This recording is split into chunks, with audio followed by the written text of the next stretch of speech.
नमस्कार दोस्तों, good morning. तो 8वीं तक के स्कूलों की जो छुट्टियां थी वो 13 तक बढ़ा दी गई हैं।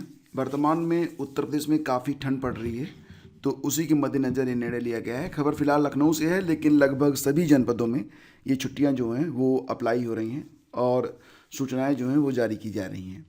तो आपने देखा था कि कल मैंने बताया था कि जौनपुर में भी छुट्टियां जो हैं बढ़ा के दी गई हैं। इसके अलावा जो अन्य जनपद हैं वे लोग भी पता कर लें, क्योंकि कक्षा 8 तक के लिए जो स्कूल कॉलेज हैं वो 13 तक बंद कर दिए गए हैं लखनऊ में और लगभग हर जनपद में।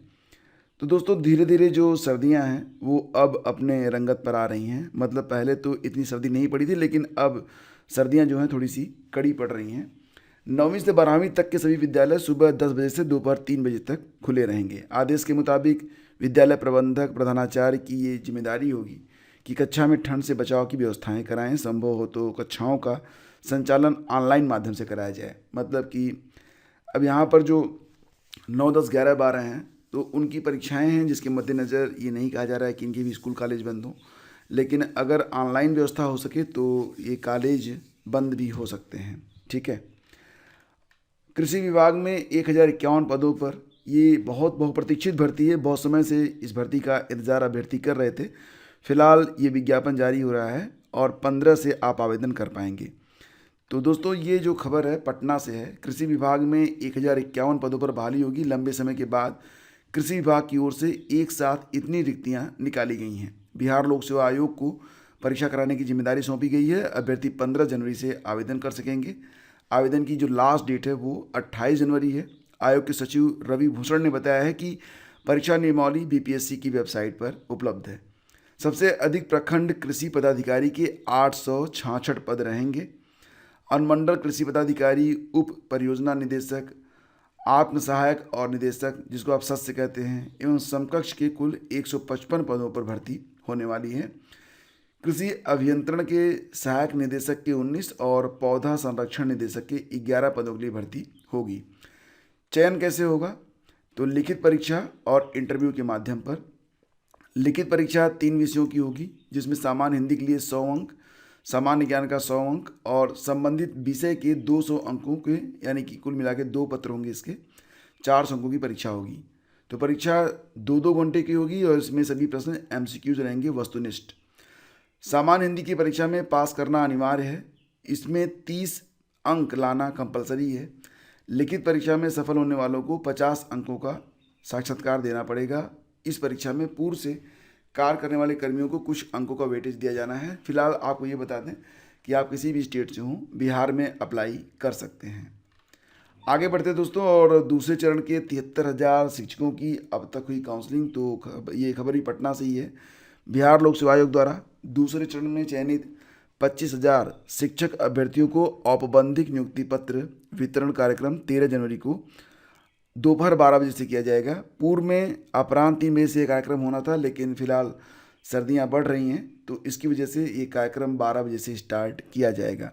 इसको लेकर शिक्षा विभाग के द्वारा जिलों को दिशा निर्देश जारी किए गए हैं। मुख्यमंत्री नीतीश कुमार के हाथों गांधी मैदान में औपबंधिक नियुक्ति पत्र शिक्षकों को दिया जाएगा। तो आयोग द्वारा दूसरे चरण की नियुक्तियों में चयनित शिक्षक अभ्यर्थियों के अब तक 73,000 की काउंसलिंग विभिन्न जिलों में हो चुकी है। जिलों से शिक्षा विभाग का प्राप्त रिपोर्ट में यह जानकारी दी गई है। काउंसलिंग में भाग लेने वाले शिक्षकों की ही 13 जनवरी को औपबंधिक पत्र जो मिलेगा, नियुक्ति पत्र, वो दिया जाएगा। मतलब जिनकी काउंसलिंग हो चुकी है बस उन्हीं को जो है नियुक्ति पत्र मिलेगा। फिर धीरे धीरे काउंसलिंग होती रहेगी। नियुक्ति पत्र आपको जो आपका लोकेशन होगा वहीं पर आपको दिया जाएगा। जरूरी नहीं कि आपको गांधी मैदान में जाना पड़े। ठीक है। तो इस प्रकार से आप देख सकते हैं कि 1,10,000 शिक्षकों को नियुक्ति पत्र देने का समय जो है वो बदल दिया गया। पहले ये जो समय था 13 जनवरी को गांधी मैदान में, ये 3 बजे से देना जाना शुरू हुआ था। मतलब ये तय किया गया था कि 3 बजे से कार्यक्रम शुरू होगा, लेकिन अब इसे 12 बजे कर दिया गया है। तो फिलहाल ठंड को देखते हुए ये बदलाव किए गए हैं। और अब जितने भी अभ्यर्थी संबंधित हैं वो इस बात को थोड़ा ध्यान में रखें कि नियुक्ति पत्र वितरण का जो कार्यक्रम था वो 3 बजे से नहीं बल्कि 12 बजे से होगा। शिक्षक नियुक्ति पत्र वितरण में आने जाने वालों की गेट पर होगी जांच। तो फिलहाल आयुक्त और आईजी ने अधिकारियों के साथ समीक्षा बैठक की है और ये भी कहा है कि 13 जनवरी को जो नियुक्ति पत्र वितरण कार्यक्रम है उसमें सुरक्षा और संरक्षा दोनों बनी रहे। आने जाने वालों की जांच होगी। पैदल आने वालों को 2 गेटों से प्रवेश दिया जाएगा। तो पूरी व्यवस्थाएं की जा रही हैं। दोस्तों यहाँ पर बात करेंगे यूपी बोर्ड के बारे में। तो 10वीं 12वीं की उत्तर पुस्तिकाओं में होंगी कई विशेषताएं। बोर्ड परीक्षा की कापियों पर पहली बार नंबरिंग की जाएगी। तो फिलहाल हाई स्कूल में कुल मिला के देखा जाए तो 29,47,324 अभ्यर्थी परीक्षा देंगे और इंटर में 55,08,000। फिलहाल यहाँ पर यह है कि 22 फरवरी से परीक्षाएं शुरू हो रही हैं और 22 फरवरी से शुरू हो रही यूपी बोर्ड की परीक्षा के लिए सभी जिलों में उत्तर पुस्तिकाएं पहुँचने लगी हैं। हाई स्कूल और इंटरमीडिएट की परीक्षा में अभी जो परीक्षाएं 22 जनवरी से स्टार्ट हो रही है, न कि 22 फरवरी से, थोड़ा ध्यान दीजिए इस पर। और पहली बार जो पुस्तिकाएं आ रही हैं, जैसे कि जो उत्तर पुस्तिका होगी उसके भीतरी पृष्ठों पर भी नंबरिंग होगी 1 2 3 4। इससे अंदर के पन्नों की अदला बदली की आशंका भी समाप्त हो जाएगी। अ और ब उत्तर पुस्तिकाओं के कवर पृष्ठ पर क्रमांक मुद्रित कराया गया है। तो मतलब यहाँ पर पूरी व्यवस्था की जा रही है कि नकल में जो अकल लोग लगाते हैं उसको तोड़ा जा सके।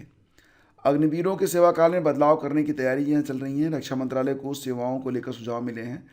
2026 से पहले निर्णय लिए जाने की संभावना है। तो अग्निवीरों का सेवा काल खत्म होने के बावजूद आपात स्थितियों में उनके पुनः इस्तेमाल को लेकर रक्षा मंत्रालय को सुझाव मिले हैं। इन सुझावों पर विचार किया जा रहा है तथा 2026 से पहले इस बारे में स्पष्ट निर्णय लेने की जाने की संभावना है, क्योंकि अग्निवीरों के पहले बैच का कार्यकाल 2026 में समाप्त होगा। हाल ही में संसद में एक रिपोर्ट पेश किया गया था और कहा गया कि ऐसे अग्निवीरों की आपातकालीन स्थितियों में सेवाएं लेने के लिए रक्षा मंत्रालय एक तंत्र स्थापित करे, क्योंकि ये पूरी तरह से प्रशिक्षित और युवा भी हैं, जबकि भूतपूर्व सैनिकों की उम्र कहीं ज़्यादा होती है। समिति ने कहा कि योग्य और पुनः सेवा के इच्छुक अग्निवीरों का एक डेटाबेस होना चाहिए ताकि जरूरत पड़ने पर उन्हें तुरंत बुलाया जा सके। और मौजूदा नियमों के तहत 4 साल की सेवा काल के बाद अधिकतम 25% अग्निवीरों को ही सेवा में अस्थायी किया जाएगा। बाकी 75% सेना में नहीं रहेंगे।